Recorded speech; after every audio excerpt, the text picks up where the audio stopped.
Hey, welcome back to Vox Terra. If you've watched my other shows, you know I put out the idea that one of the reasons why the environment, environmental toxins, and industrial toxins, and greenhouse gases, and climate change is underemphasized is due to the influence and power of these different industries in our media. Well, what about their influence, even at a subconscious level or conscious level, within the entertainment industry? So today I'm looking at Stranger Things, primarily of Season 4, Episode 7. Now, there's going to be a bit of a spoiler here. 11, the lead character, the girl with the telekinetic powers who can defeat these, who has had in the past the ability to defeat these paranormal, other dimensional creature force coming to destroy humanity, lost her power, but is trying to regain it. So these scientists put her like in a sensory deprivation tank where she goes back to face this dark moment in her past, in her childhood, when she was at this hospital facility where they're studying or experimenting on these telekinetic kids. And there was this brutal massacre we keep getting flashbacks to. In this scene that keeps looping, she keeps greeting this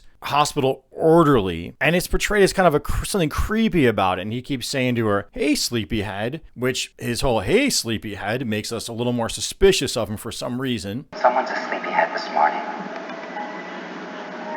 Well, now to really start spoiling, the writers validate our suspicion of him. It turns out he too is telekinetic, but he had his powers disabled somehow, and he wants to get him back. He wants 11 to help him get him back. It turns out that this massacre that happened, big spoiler now, that we're wondering about all season long, was committed by that orderly. When 11 confronts him, "Why did you do this? Why did you kill everybody?" He offers up an answer that's reminiscent of what I've seen in many other action kind of movies. Here, listen.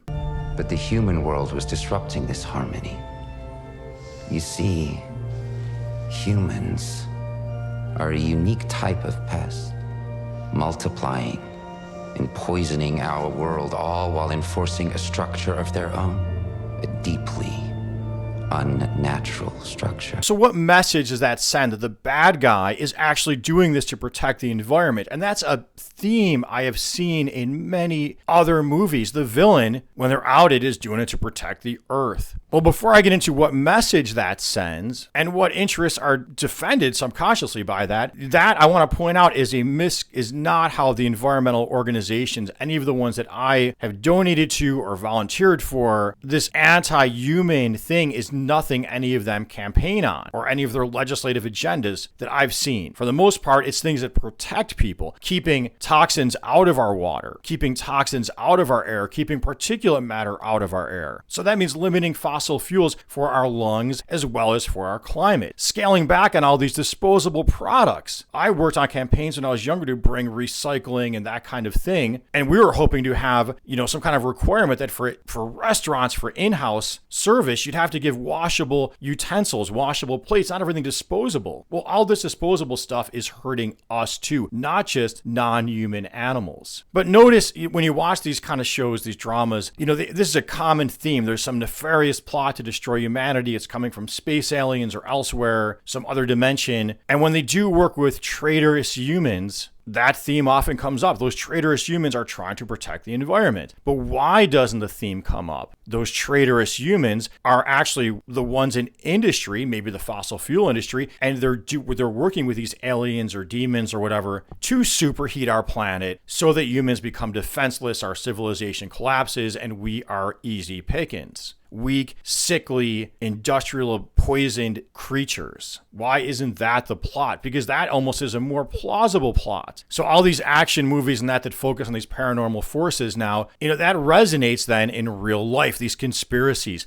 Because we've all heard about these ideas circulating among certain political circles that environmentalists are part of some plot to take away freedom. But so they're part of a plot. It's not the other way around, that these industrial agents or these reckless elements of the business community are part of a plot to defend their industry. Well, some other sub-themes, I won't have time to address it in depth, but the anti-communist, the communists as the villains, the Russians as the villains.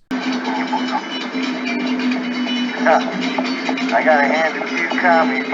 You're committed. Well, what interest does that serve? If we'd watched shows from maybe 5-6 years ago, more likely we were seeing Muslims or Middle Easterners portrayed as the villains. What interest did that serve? I've cited to you from the Center for International Policy $20 million CEO salaries in the defense industry. So here today, we can all see that there's an issue with our capitalist systems. Wealth inequalities have grown outrageously. Life is feeling more and more unstable, both in terms of our climate, our health, and our economic stability. So it's only natural that people would begin to question it. So now we're showing these images that saying, hey, those questioning the system are worse than the system we have. And what message does that send? Don't question the system. Just get your job, do what you're told, and focus your activist energy into maybe a culture war, a culture clash issue. But don't really challenge this system. Don't really argue for some kind of a Green New Deal or something that really changes things. Well, hey, I hope you found this analysis interesting, thought-provoking, and maybe now when you watch movies, you're going to have a bit more of a critical eye. And until next time, and as always, please make sure you subscribe to my channel, you click the notification bell, you're liking, you're commenting, you're donating a Patreon. This is pretty darn time consuming. And until next time, as always, peace be with you.